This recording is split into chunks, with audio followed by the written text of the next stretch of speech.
we talked in the spring, we both said, look, it's going to look different this year. Can you at least give me an answer? Will you be able to distribute Tom's Turkey Drive? Our conversation at that time was really, we think we can do it. It's going to be a drive-through. I don't have any more details, but we made the commitment in April that this was an event that we were going to stand up for.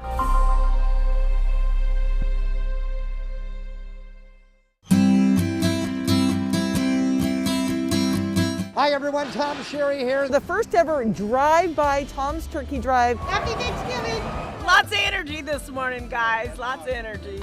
This is really a beautiful, beautiful moment, and I just couldn't be any more grateful to people who supported Tom's Turkey Drive. It really is, it's a miracle, is what it is. It's a miracle.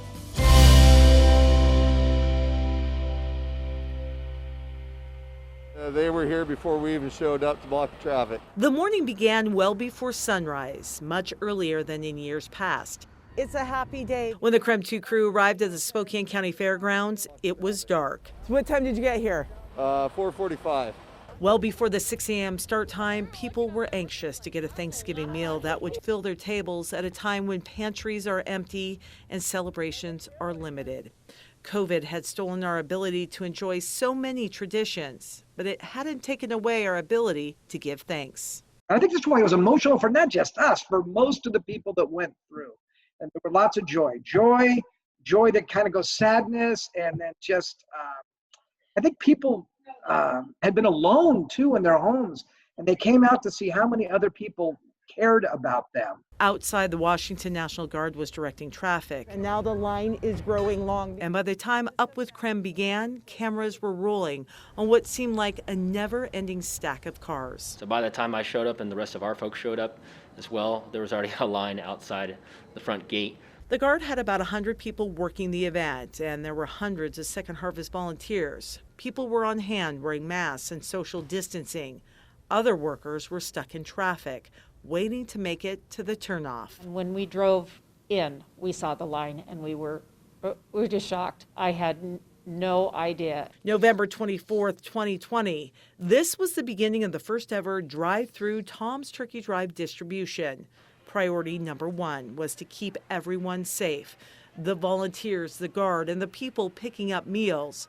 There would be low to no contact as meals would be loaded directly in the vehicles, a necessity born out of a fiercely spreading virus. If there's one thing I really took away was, we got these on, people have to be 10 feet from us in their car, they're waving, but I learned you can still tell in their eyes the gratitude that they have. I felt so special and loved. Everyone was happy Thanksgiving, happy Thanksgiving. Particularly touching was a lady who came through, very small car, but she and her kids had drawn pictures to put in the windows of the cars and saying thank you. And she was waving, and you could, again, in the eyes, you could just see the gratitude.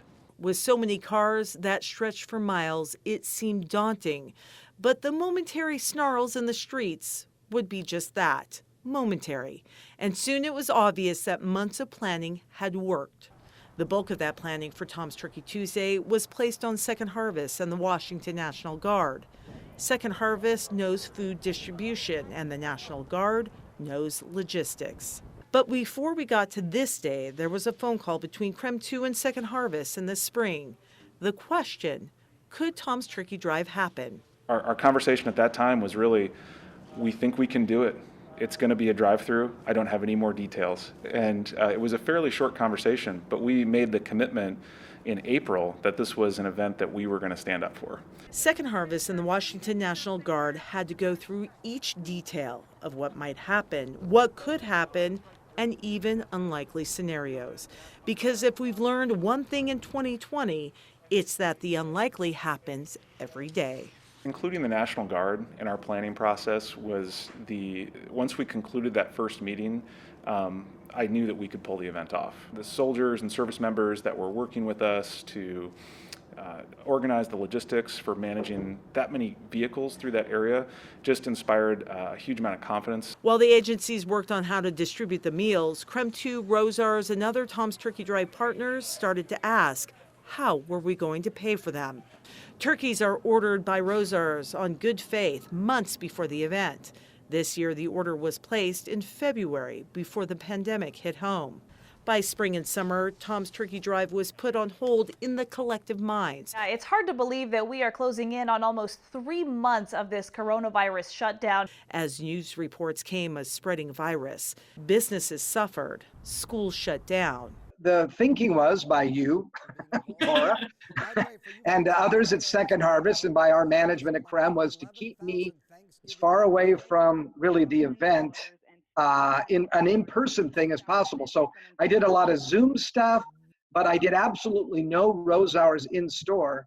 Instead, it was the marvelous workers at Rosars that pitched the product for us. Tom's Turkey Drive t-shirts that are usually printed for volunteers went to Rosars workers to advertise the cause.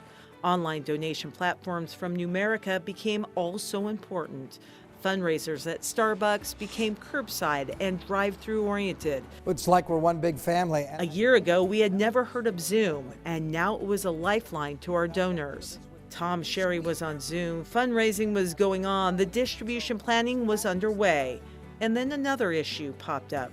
Food shortages were becoming real. As we went through and trying to put together our standard Thanksgiving meal, we realized that there's some products that are not available now and maybe not be available if we get close to that, whether it's cranberries or sweet potatoes or yams or some of the things that we traditionally have had in there. In the end, Rosars and Second Harvest sourced the traditional items needed for a feast.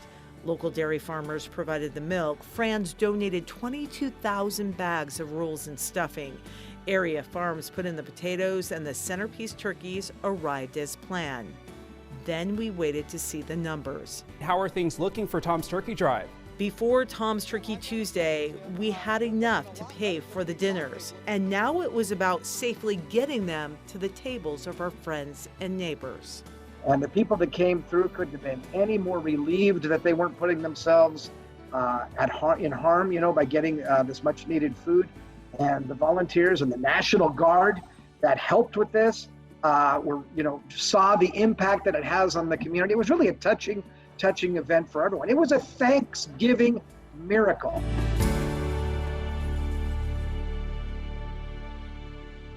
One of the things that we have seen with COVID is an increase in first-time food bank visitors. So COVID has kind of hit everyone. Tom's Turkey Drive to me means that we're a sense of community and that we get together. Even during COVID, we still get together and help each other out during the hardest time of our lives. But it doesn't end there. We have to wake up the next day and say, okay, what are we going to do next? How do we continue to support this community?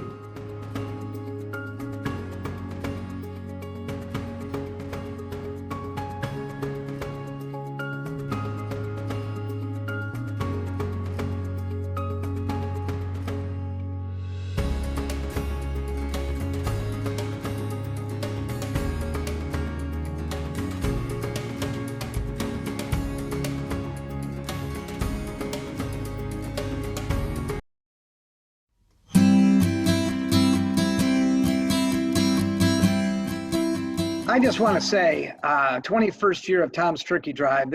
We've never seen anything like this before. Completely blown away by the support and generosity of people. People have said 2020 is the worst year yet, but somehow we just had the best Tom's Turkey Drive I've ever been to. I mean, that was certainly beyond any expectations I think that we could have had going in, to know just how deep the community would dig in and help support such a needy cause. Continuing to donate to Second Harvest would mean the world to us. It makes me feel very much togetherness and strong community, that we all work so hard.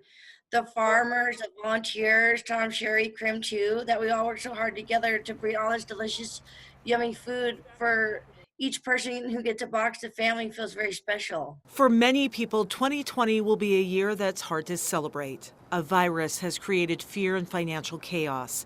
Schools have closed while hospitals are packed.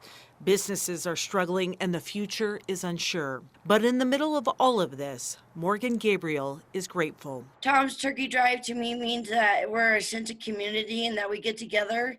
Even in the hardest, roughest of times, we get together as a community and as strength.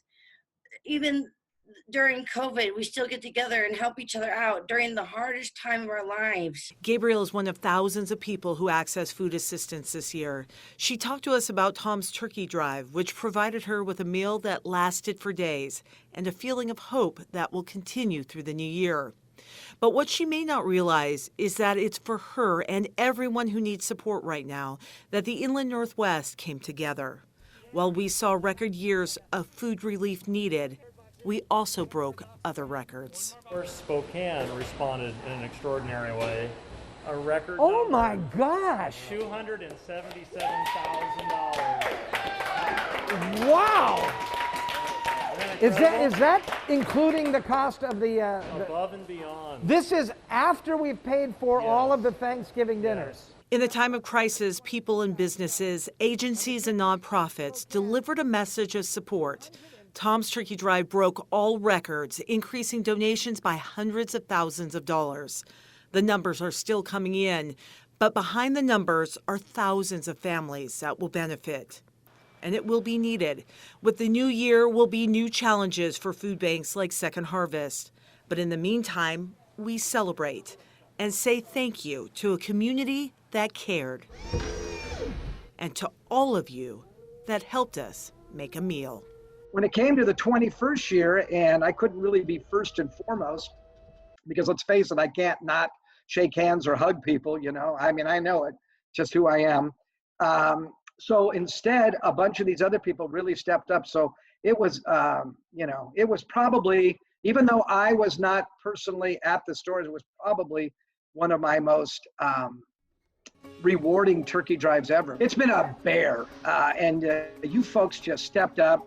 I mean, my name's on it, but I can't do anything without the gazillion volunteers and without the gazillions of people donating and wanting to be part of this very special, unique event. And we didn't know if we could pull it off this year, but we did, and it was only because of the wonderful people that are our friends and neighbors here in Spokane.